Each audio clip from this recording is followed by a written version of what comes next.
Hello, I am Carlo Bustos, Educational Programs Leader at Proformative, the online community for corporate finance, accounting, treasury, and related professionals.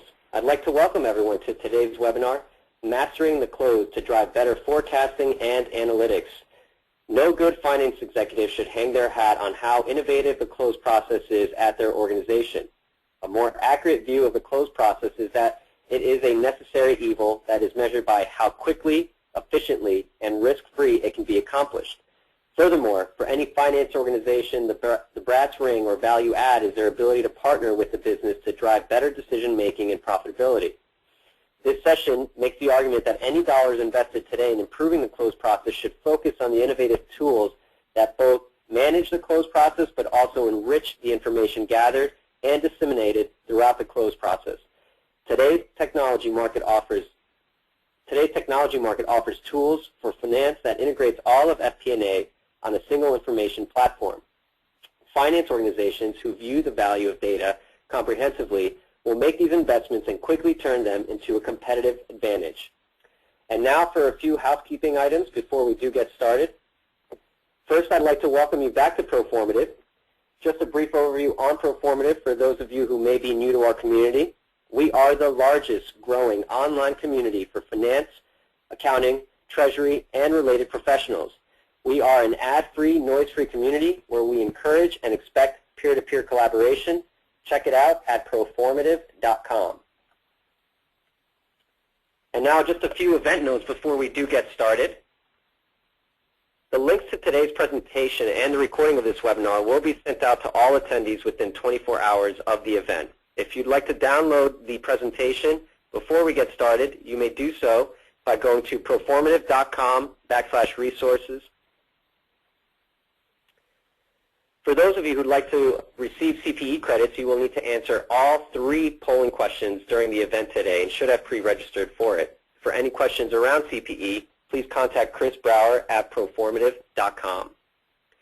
We encourage questions to be asked throughout the webinar today. We have a great speaker and a great theme and some really interesting content to share with you. You can ask your questions by using the questions box within your GoToWebinar control panel, and we will get to them throughout. If not, we will hold some questions for the Q&A session at the end. For any reason we do not get to your question, we will work with the speaker to get you an answer directly following this webinar. And lastly, you'll be asked to take a quick survey today regarding the webinar, and we would greatly appreciate your feedback regarding our event today as we always strive to improve our ROI for you, the attendees.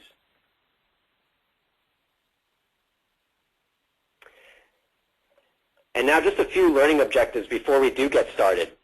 After participating in this event, you will be able to understand the state of the consolidations market and what leading tools and platforms have to offer.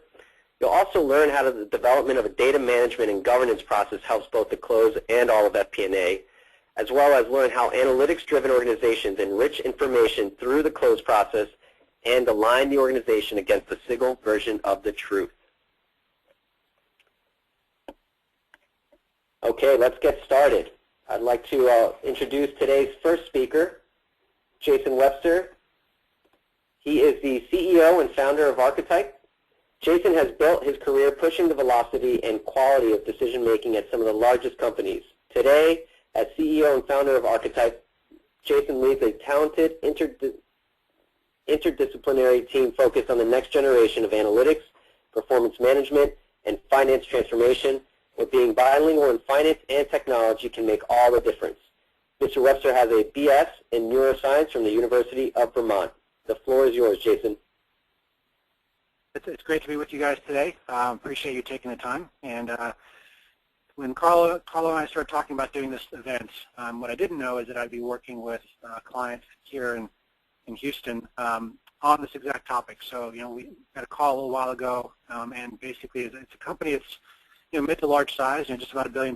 And the fundamental question is, listen, you know what? We close the books close well. We do our job, but fundamentally we think we're missing something. Can you help us look at the business case around improving our closing consolidations platform? Why should we spend any money on something that works? Which I think, funnily enough, I think that's one of the biggest challenges around accounting and the close process in particular, is that if you're in business, your close process works. Tough question to answer is, what does it take? What does it take to keep the close process working? And if you could spend less energy, less time, and less effort to run the close, where could you better spend that energy elsewhere? So I think that's kind of one of the key questions I'd like to leave you guys with is, hey, if you could pull time, energy, and effort out of your close process and repurpose those hours. I'm not saying reduce the headcount, reduce the hours, but if you could repurpose those hours, then what would be the potential benefit there? And I think that's one of the key themes I'd like to leave you with today. So jumping to the next slide here. I think if you look at the landscape around us, the challenges of closing the books and the general challenges of accounting organizations are getting more complicated. Public filings are increasing dramatically in size. Submissions are now due in shorter periods of time. And fundamentally, all the different regulatory agencies are increasing the different types of submissions and requirements organizations need to attend to on a quarterly and annual basis. Meanwhile, I think if we look at the kind of landscape of finance and accounting, there's a growing talent shortage for knowledge workers. In fact, unsolicited, my client brought that up yesterday, saying it is really hard to find people in this area who've got these skill sets related to FP&A, accounting, finance-focused technology, you name it. I think if we look back over the last 10 years, that the economy has been unforgiving, and a lot of companies have said, well, we're going to get by on less. So we're going to spend less on IT. There's one area where we know we can find some savings, and finance-focused IT has probably been held down in terms of its cost. And I think primarily it's because when you look at the ROI, it's very difficult from a financial hard ROI perspective to see the value in spending money on your close process, your planning process, or business intelligence in general. That's, again, one of the biggest challenges I think we have. And I'm sure if I could see your heads right now, they'd be nodding. Time is as scarce as ever, and data is everywhere. So I think that there might be some out there arguing that we need better access to data or more information. I actually think it's entirely the opposite. I think right now knowledge workers have too much data and too much information, and they have too few tools to cultivate that information and enrich it to help the decision-making process. So I think that right now the problem isn't so much what we have, it's what we do with it in terms of information. Looking at the components of the close, I don't know what your close process looks like, but I think all of us need to some extent, update our picture of the close. What does our close process look like, and how do we build a blueprint for what the close should do well, and how does it do it well? And this picture, again, I should have put a source on this slide. This is not my personal picture, so I should have sourced it. But in general, I think it's a great picture of what the close process overall looks like and what needs to be attended to here. If you look through it, there's some boxes here that might not be, it might not jump out at you. So, for instance, CFO dashboard. What does that mean? Well, I think fundamentally it means that the CFO needs some better insight into the close process, not so much at the end with final publication, but throughout the process, understanding where the trends are towards cash flow, how the company's trending, 5 days before the close, what's the status of intercompanies, where are my risks, how am I doing on my internal validation or front-end validation on submissions, and so on and so forth. Because the more that the CFO can monitor the close process while it's happening, the better chance they have of actually being well informed when it comes to doing their report to the street or their other outputs they're required to submit. I think in talking with my current customer, one discussion topic was, hey, you know what? We'd like to invest more money in buying a better close process tool or consolidation tool. However, we got to fix the process first.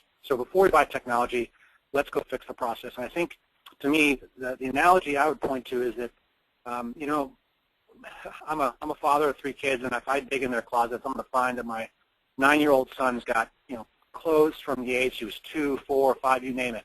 And probably some of the toys in his closet aren't toys he's going to use anytime soon. He's probably kind of grown out of them. And that's going to stay that way. My wife and I are going to talk really tough about cleaning that stuff up. At the end of the day, that's not going to happen until we make a commitment to move out of our current house and move to our next house.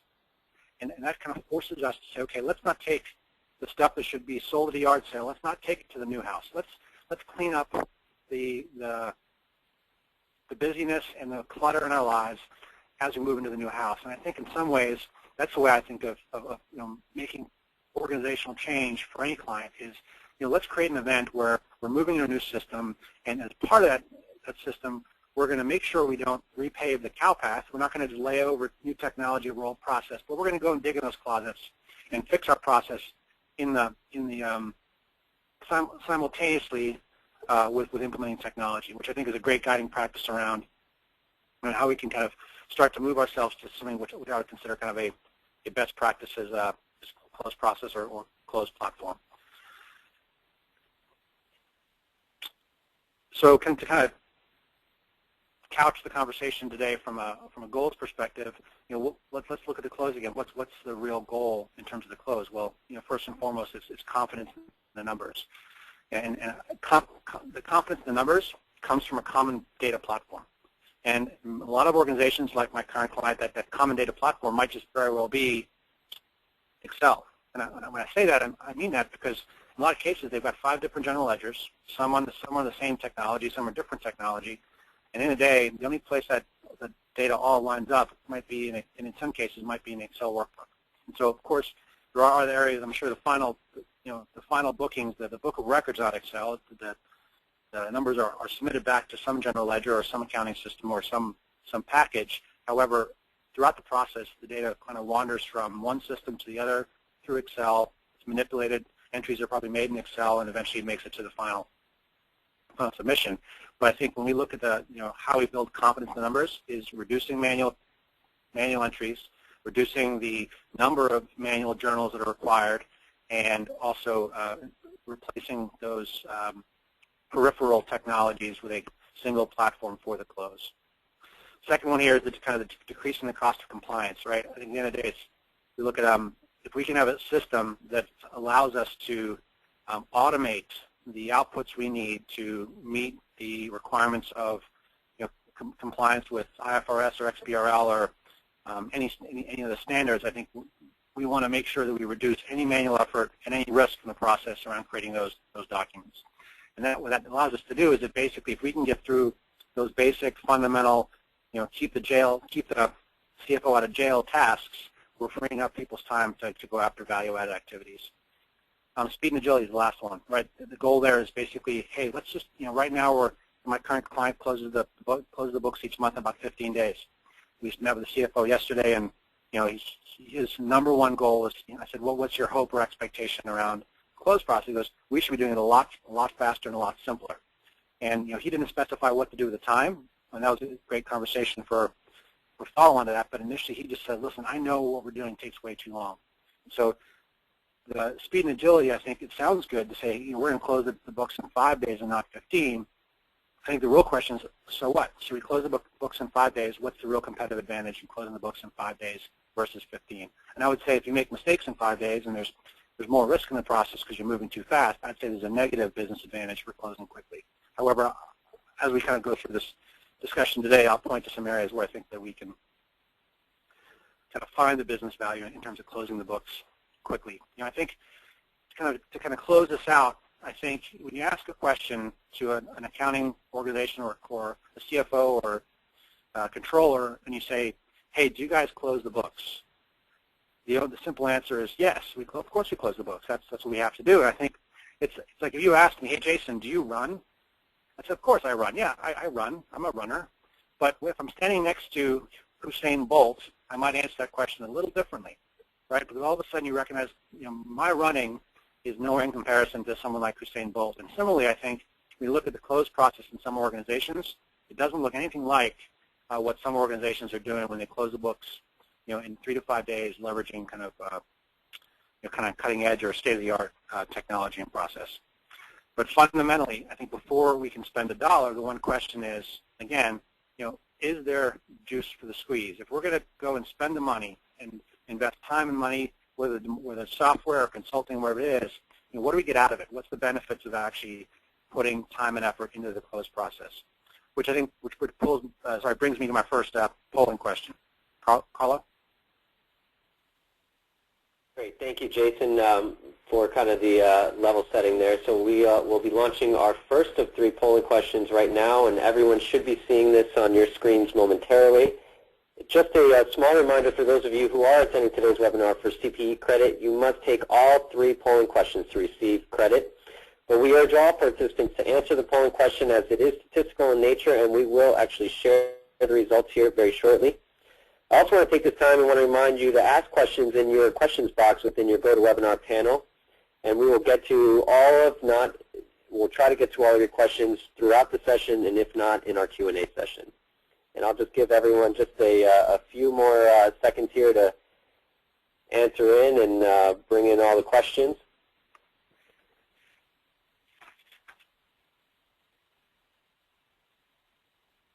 Just give it another second here, Jason. I'm going to go ahead and close this down and display the results.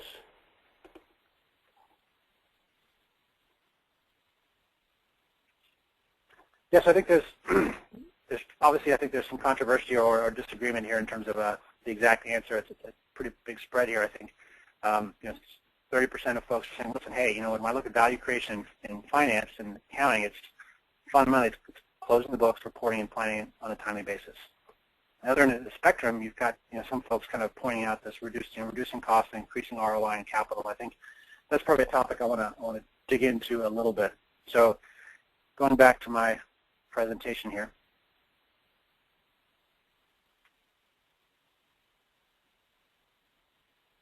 Hey, Carla, can you transition back to the presentation? Thanks. So I like to talk about this concept of finance value creation. And I think it's an important one because we always get to the question around, hey, if you're going to go and spend money, if you're going to bring in consultants or buy software, how do we justify the spend? And I think the only way to justify spend on finance is around finance value creation. So here's a formula that basically, if you look up, and I'm not sure I might have got it from Wikipedia or somewhere, but breaking down a fundamental definition for value creation is this. Basically, finance should ensure that projects and investments have a greater internal rate of return than their weighted average cost of capital, right? It's fancy math, but basically, are you making money on your investments, and are you making more money with that investment than you would by just investing in some other market vehicle?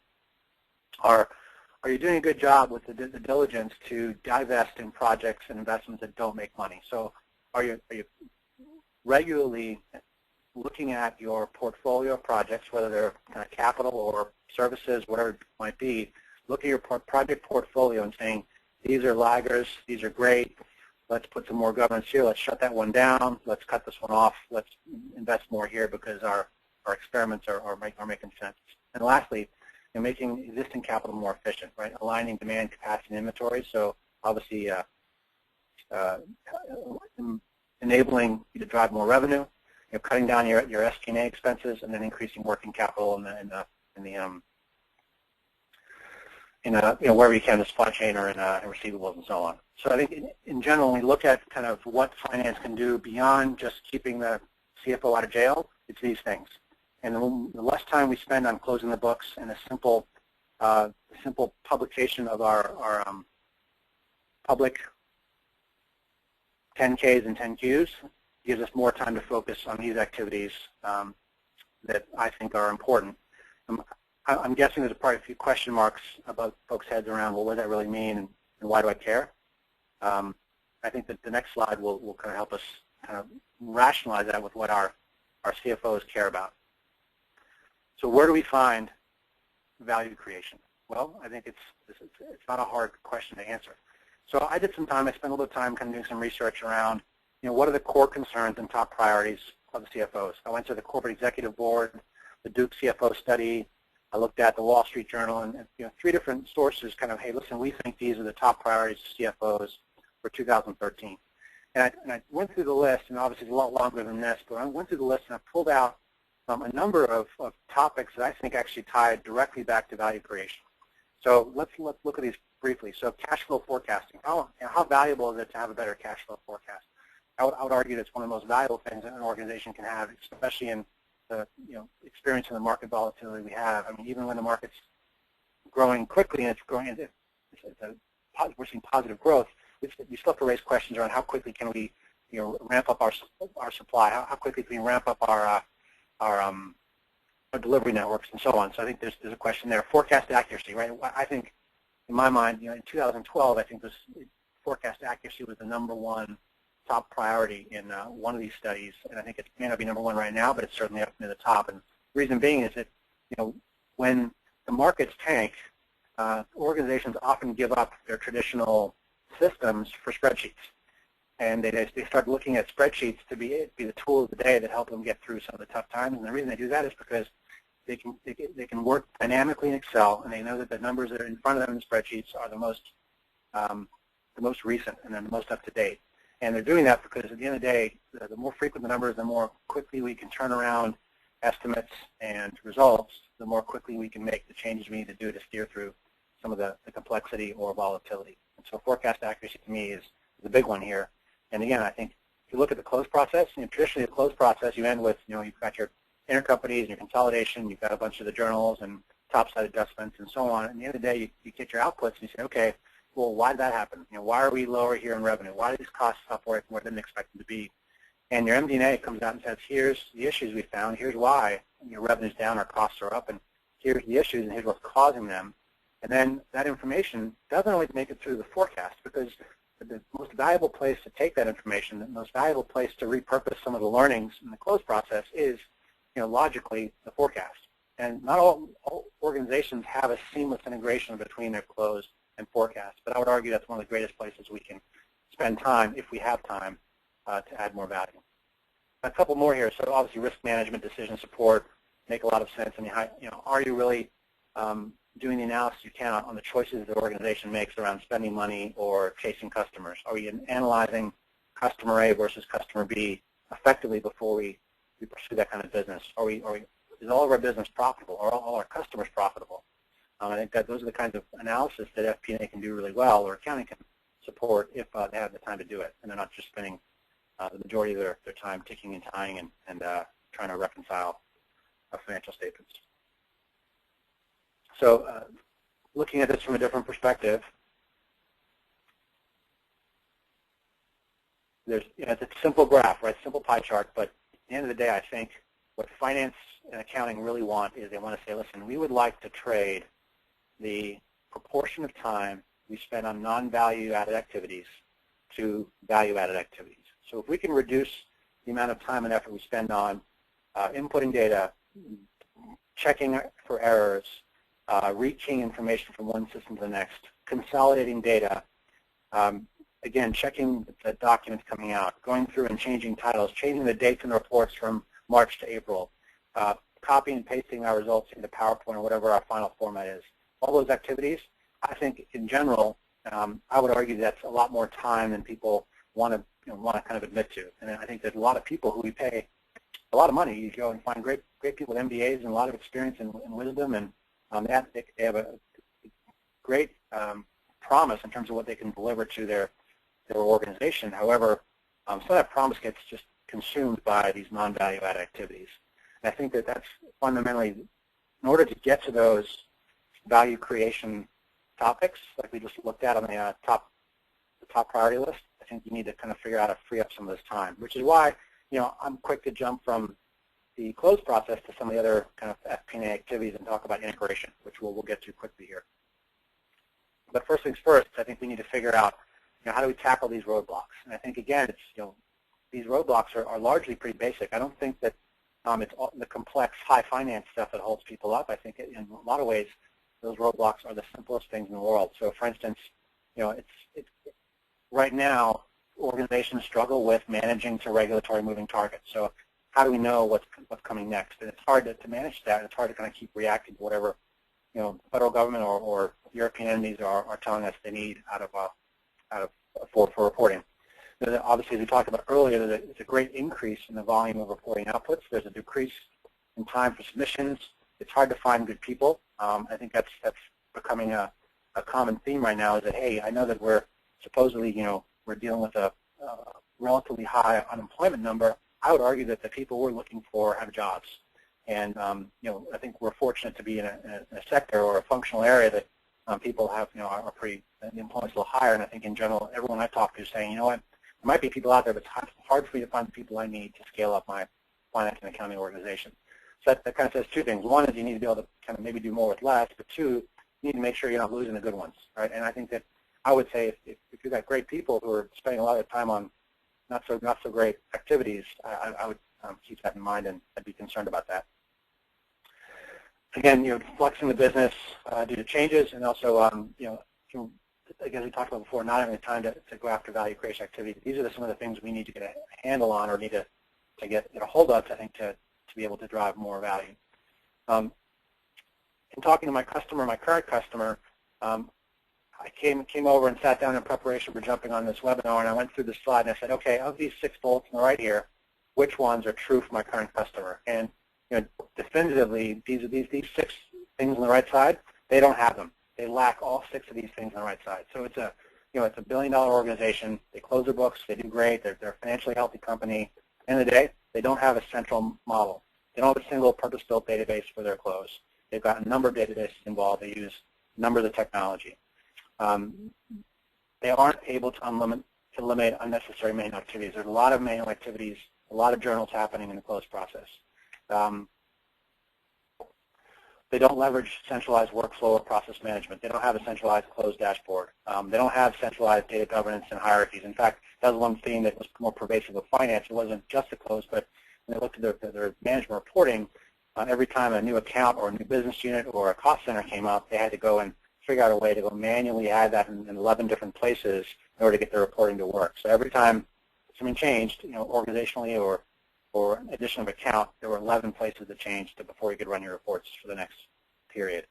And they don't employ an integrated EPM platform, and I'll talk about what that is. And EPM stands for Enterprise Performance Management. I'm sure that the majority of people have heard the term before. I will talk briefly about what I think that is and why I think it's important, but it's probably a topic that most people are becoming pretty familiar with. And then lastly, I think we talk about people and say, well, I think if we're looking ahead at what the kind of the markets and the economy is doing, I think we need to make sure we've got a very positive, vertically mobile workforce and work culture. I think people need to feel like they're growing, they're being invested in, and they've got room to learn new skills and to move their career forward.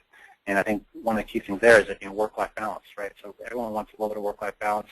Work-life balance is probably something that most accountants laugh at, right? It's like, hey, when close comes, we're here 23 hours a day for quite a while. And I think that in general, if we can find a few things, find a couple of levers here to reduce the manual effort and the long hours, I think that goes a long way with maintaining and investing in the right kind of people.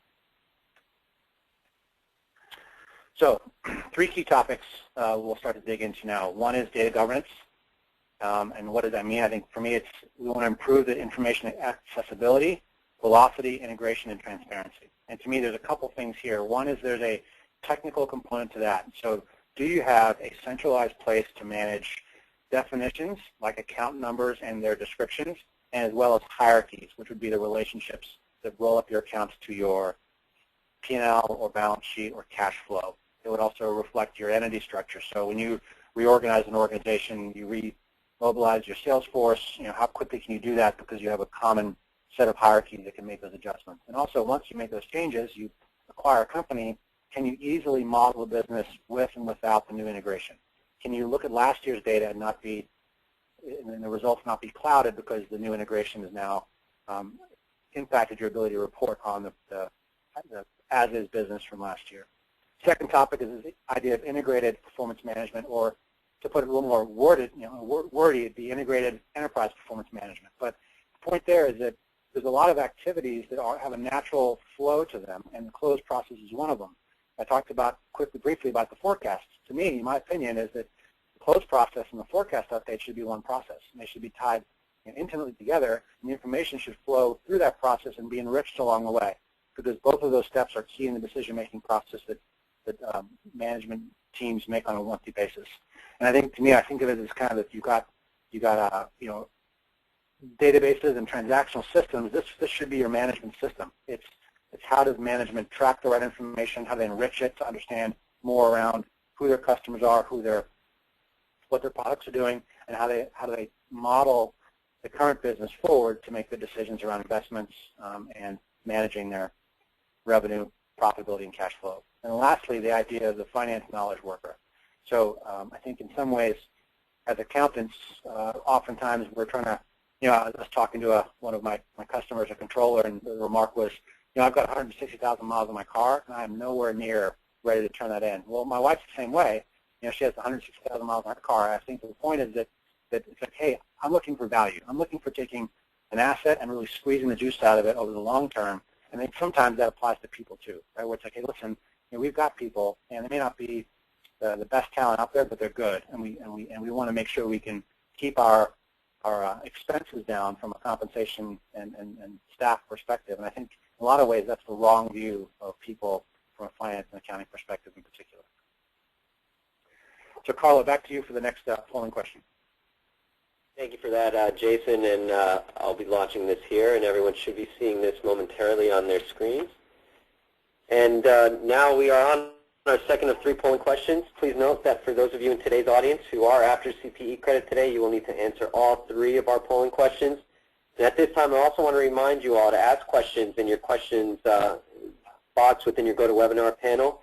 And we will try to get to as many as we can today throughout the webinar, as well as during our Q&A session. And I'll just give everyone a few more seconds here to come in and vote, and we will be displaying the results here momentarily, folks.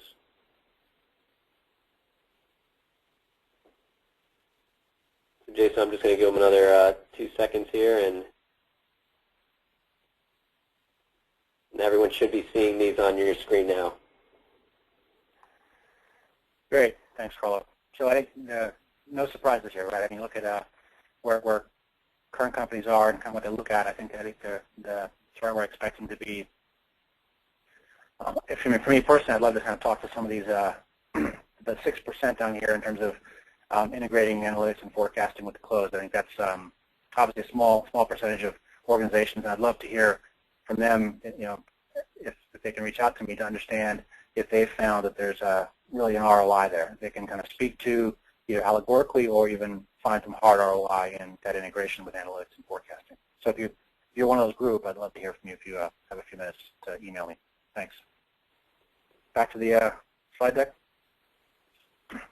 So quickly here, data governance. What do you mean by that? So I think as much tongue-in-cheek here, I went to Wiki and I pulled up the next slide, which is basically the definition for data governance right out of Wikipedia, and it's wordy, right? It's a lot of stuff here, but in general, I want to kind of reinforce the fact that it's a big topic and it's a little bit confusing. But then at the end of the day, I think it's technology as well as a discipline.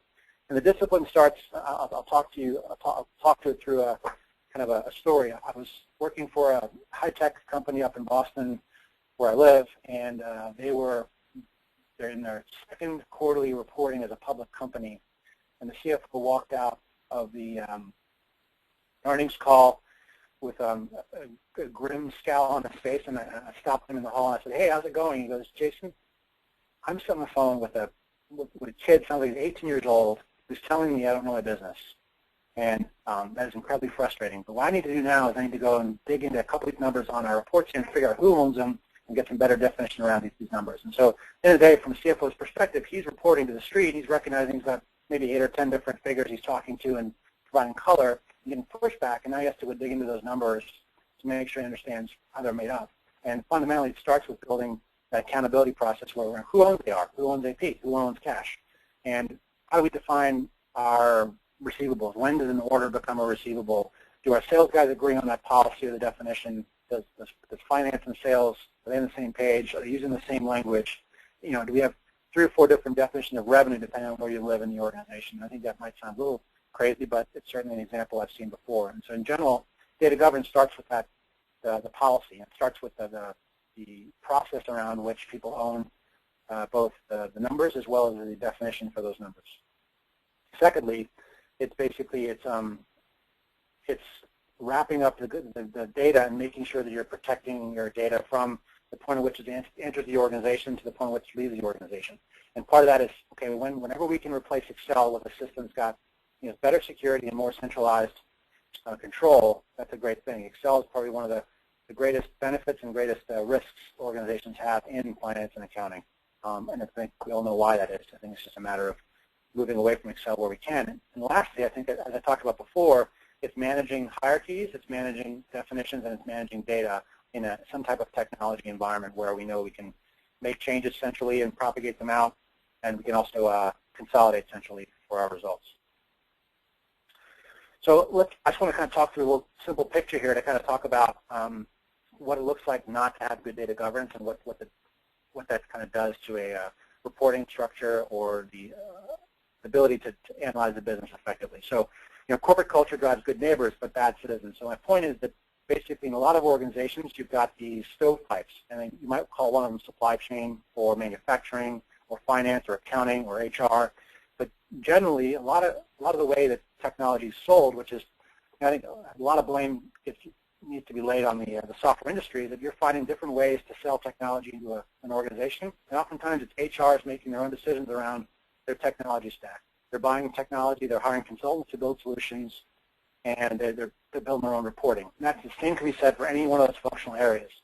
The outcome of that is you've got a number of sources, a number of models, a number of inputs, a number of outputs. And the consumers are across those different outputs. Some people get it from one, some people get it from many, but fundamentally there's a real big challenge around getting a single version of truth.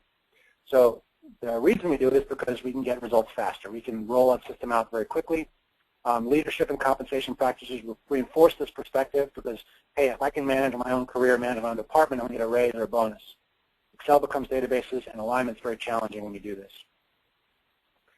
I think the kind of key things here to recognize that there's a narrative gap, right? Vertical integration is prioritized over horizontal integration, so the stories are hard to tell. Well, why is supply chain struggling? Well, we can't really talk to whether it's manufacturing or supply chain is the root cause of the issue. All we know is that supply chain is struggling and manufacturing seems to be hitting their metrics. That vertical integration doesn't translate into the process around finding customers and turning customers into cash. It really marries more to how people report in an organization. You have no single version of truth, and in the day, allegorical experience trumps data and analytics, meaning that people say, hey, we're doing well because of X, Y, and Z, and that's a perspective. We don't have integrated analytics that can really justify that story or reinforce that decision. And lastly, this is perishability gap. So what I mean by that is basically the holistic understanding of the organization is latent and incomplete. So once we get our business rolled up and do our close or build a budget, we're losing some of the immediate learnings we had much earlier when the events started happening. And we've got a lack of ability to kind of paint a picture for the whole organization. And then, of course, finance and accounting live downstream, right? They have to kind of deal with all the stuff, and they spend a lot of money and talent collecting data, consolidating data, and cleaning data. And they have no centralized models to integrate the actual scenarios, nor do they have the ability to really easily do what-if analysis, modeling, and scenario planning. So I know it's a bit of a complicated picture here, but if we look at this a little bit differently, you have the same inputs, the same outputs, same consumers, but we have a couple different things here. We have this information alignment, the single version of truth, which is kind of, it's both kind of the data governance component, but also it's the systems, the centralized systems that are controlled by data governance. And then when we see information coming to the organization, we see that information or data enters and it's enriched throughout the process. What I mean by that is you have a transaction that might be a revenue transaction hits your GL, well, I guess hits first AR, then hits your GL eventually, and then it flows through and you enrich it around your Salesforce, or your CRM system. You start to attribute your customers in terms of big customers, small customers, red customers, blue customers, and you start to enrich that data as it flows through. So by the time you get to your management reporting or your business analytics, you have a good insight in terms of what kinds of customers are profitable, what kinds of customers are not profitable. And that only happens if you can maintain a single version of truth and enrich the data as you process it through the organization. So again, we're pulling in raw transactional data. It's parochial in nature, meaning it's kind of in the neighborhood. It's specific to an area, but then we move it through the organization. Ultimately with finance and accounting being the end game. But by the time we get it, it's dimensional, it's enriched, and it's of high strategic value. So kind of talking to this platform idea, what is integrated performance management? Again, a simple picture, and this is what kind of my world looks like. The types of things that I'm working with my customers on are enterprise performance management related. So I think the common definition is it's a framework comprised of tools, technology, methodology, process, and people necessary to effectively measure and manage the business. And so here it is basically, you've got the data sources coming in, the enterprise information management layer, which is kind of your data warehousing type stuff. And you're supporting a set of applications that finance and accounting rely on.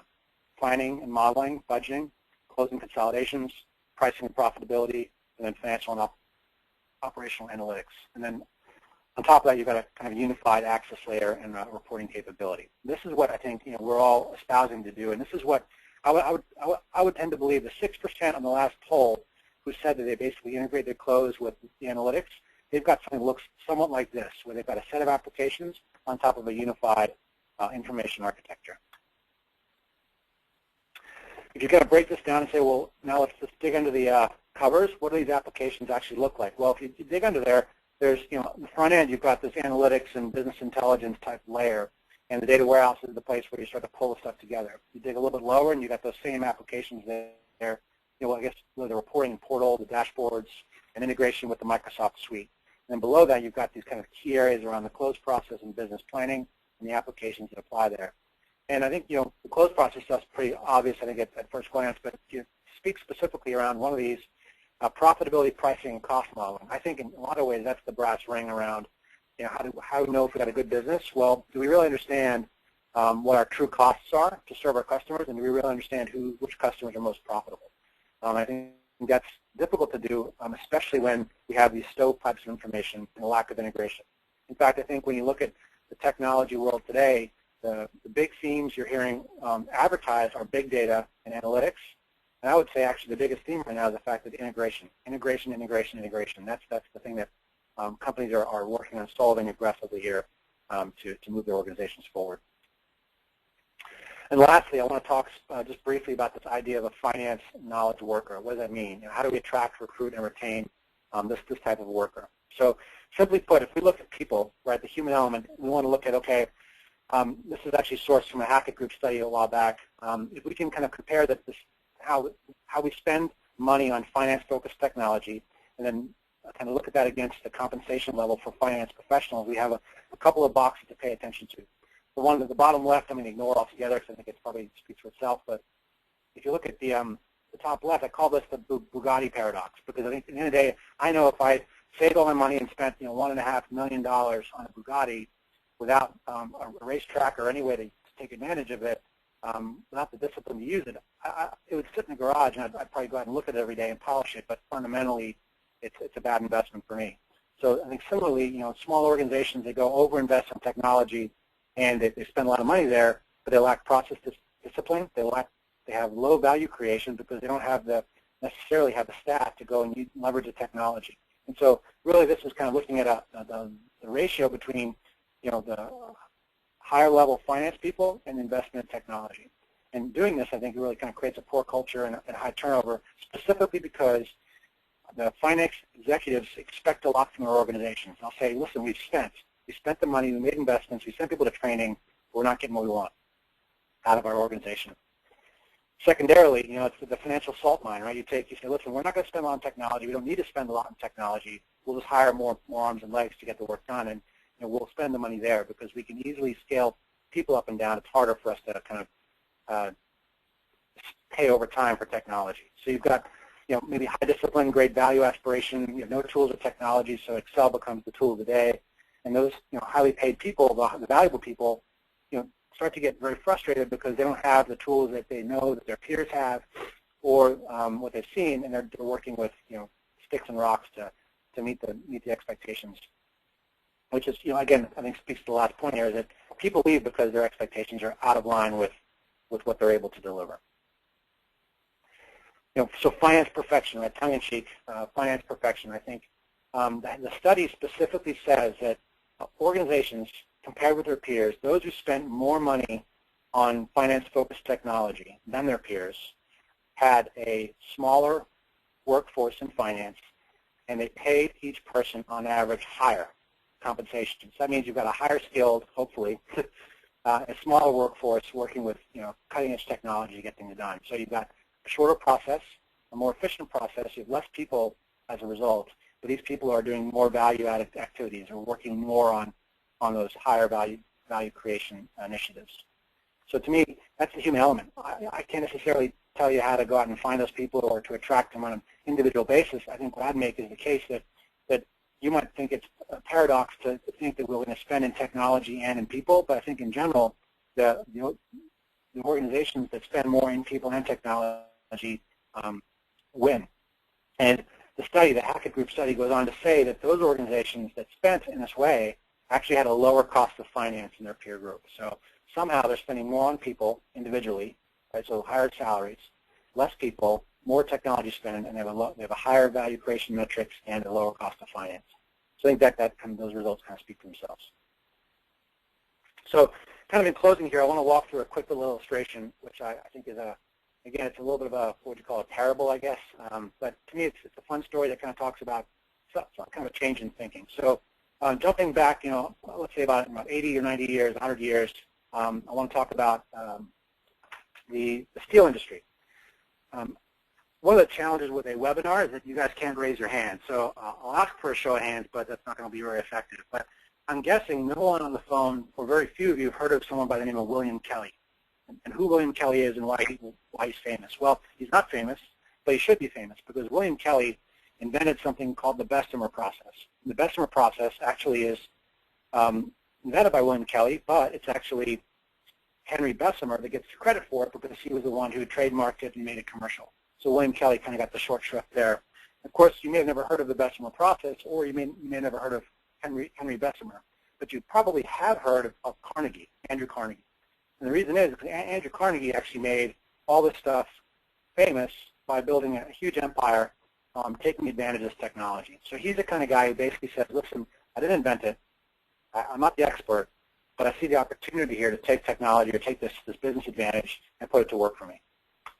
So the Bessemer process basically is the idea that if you, in an oven like the one pictured here, you can turn the raw material into refined steel a lot more quickly and a lot more effectively. So basically, the idea is instead of 3 weeks and $50 a ton, companies were, Carnegie was turning steel, were creating steel in 20 minutes and $7 a ton. So we think of necessity as the mother of invention, but I think at the end of the day, simplicity is the mother of changing the world. And the reason I say that is that if we can simplify processes and we can look at this idea of taking advantage of the technology that someone else invented, I think we can start to drive a lot of opportunity in finance. Which brings me to this topic of finance verticalization. So verticalization is exactly what Carnegie did for the steel industry. He bought steel plants and he verticalized 5 or 6 different steps in the supply chain on the same piece of property. And by doing so, he made a lot of money. And he didn't invent the technology. William Kelly did, but he certainly made a lot of money doing it. And so you think about finance, how do we verticalize finance in a similar way? So put in words for finance, rather than increasing the size of a company through scope of supply, it's increasing the value of the organization by increasing the scope and supply of the products or services that it provides. I think this is what finance can do, and I think this is simply a little parable around value creation. How do we take an existing process, how do we take an existing organization and provide more value and more enrichment to our customers? So again, put another way, it's a call for evolution, right? We think about finance, you've got kind of, on one end of the spectrum, you got the scorekeeper, I'll call him Financius Troglodytes. On the other side, you got the business partner, the Financius Illuminatus, right? CFO 2.0. So you're looking at how do we take organizations, finance and accounting organizations, and take them away from this scorekeeper mentality and move them toward this business partner mentality. And I think what that means from a pragmatic perspective is let's look at these activities, closing, consolidating, expense modeling, revenue modeling. I think everybody here on the call probably does a decent job of consolidated reporting and analysis. But as we kind of go up the value chain here, I think it's a little harder to get your handle around revenue modeling or driver-based forecasting or true costing and profitability. And the primary driver for that is you just don't have the time. You don't have the time. And technology technology is a commodity. And it needs to be spent in a way to create value. It's never justified by itself. So when you look at these activities, how do we put these things into words? How do we justify spend on technology to drive cost and profitability? I think it's the value creation equation. And it's looking for opportunities to kind of drive that. drive the value in the organization, to communicate clearly around where that value is found. And again, I think the key points here are we're finding in 3 areas that maybe not immediately obvious at first. It's through integration, it's through the right people, and it's through a simplified technology stack. And with that, I'm going to turn this over to Carlo for questions. Thanks, Jason, for all that interesting insight. I really appreciate you taking the time and sharing some of the evolution within the close and consolidation space and really how to make it most effective. So I just want to remind all of our attendees to utilize your questions box within your GoToWebinar panel to ask Jason any questions you may have. And I'll go ahead and kick it off here with a couple that are in queue. So from a data governance perspective, who do you see owning that process, the policy? Is it really IT, or is it finance, or is it a hybrid, and why? I think that the simple answer, my opinion, is finance owns the data governance process. I think it's a natural fit with the responsibility of finance to be kind of the fiduciary organization within the company. I think from a technology perspective, obviously IT has to support the creation and automation of the process so that it's simple and effective, and the right technology is being enabled. Because at the end of the day, if you leave it at finance alone, a lot of data governance is going to fall into Word documents, PowerPoints, and Excel because of the tools that they're fluent in. But really, it takes more than that in some cases. Creating a database and some of those definitions and the infrastructure necessary to support data governance in a growing organization. Fantastic. Thanks for that, Jason. And so is this a valuable process or purchasing tool for someone who may just have implemented an ERP / GL, and what's the purpose for them to invest in a separate consolidations tool? I think, yes, a lot of companies will say, hey, listen, I have a GL. I just implemented a state-of-the-art GL. Do I need a separate closing consolidation tool? I'd say, you know what, the case for someone on a single GL is a little more difficult to make just because, obviously without knowing more about the organization, you're not going to necessarily run into the major constraints or challenges that organizations have that are easy to talk to when you have multiple general ledgers, multiple legal entities, and so on. However, I think when you look at the close process, I think we all can say that none of the GL ledgers or ERP systems we bought, none of them automate the close process well. And I think there's a case to be made that says, listen, one of the most important processes in an organization is the close process. It keeps, it keeps the company alive. It keeps them in business. It avoids, fees or fines, whatever it is. And I think that the case there alone is made that it's worth buttoning up that process in a good process management tool. And I'm not aware of any ERP system, and I'm familiar with the big ones. I'm not as familiar with the really small ones, but I'm not aware of any ERP system that has a good process management tool for the close out of the box. So in that case alone, I could justify that the closing consolidation tool makes sense. Maybe it's a simple one that really focuses more on the checklists and process and workflow. But as you get larger and you become a global entity, I think it's a no-brainer. I mean, it's very difficult to close the books quickly when you have multiple legal entities, multiple global sites, multiple currencies, and you're trying to close in less than 10 days. Great. Thanks for that, Jason. And here's another question for you on kind of that similar track. So if an audience member is saying if they're a U.S. business with one GL and no foreign entities, what's the value in implementing a separate consolidation tool? Again, I think it's similar to the last question. I would say it's low. I think that if there's a business case to be made there, it's going to be made around managing the process and managing risk out of the process. So data validation, reducing risk, and then simplifying the process and aligning people against the process. Gotcha. And now, how do you marry some of the closing consolidation, and is there a preference, or do you have recommendations on what type of business intelligence software folks should invest in that will give them dashboard accessibility?